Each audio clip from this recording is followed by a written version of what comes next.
மனமிரங்குமே மனமிரங்குமே மனமிரங்குமே.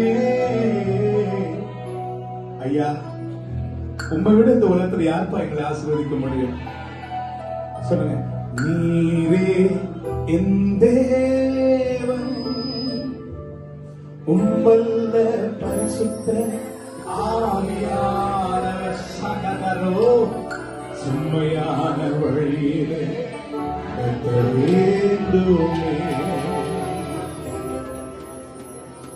மேக ஸ்தம்பமே, அக்னி ஸ்தம்பமே, ஏற்றும் தெய்வமே, உம்மையாளரே. எங்களை கைவிடாதீங்கப்பா.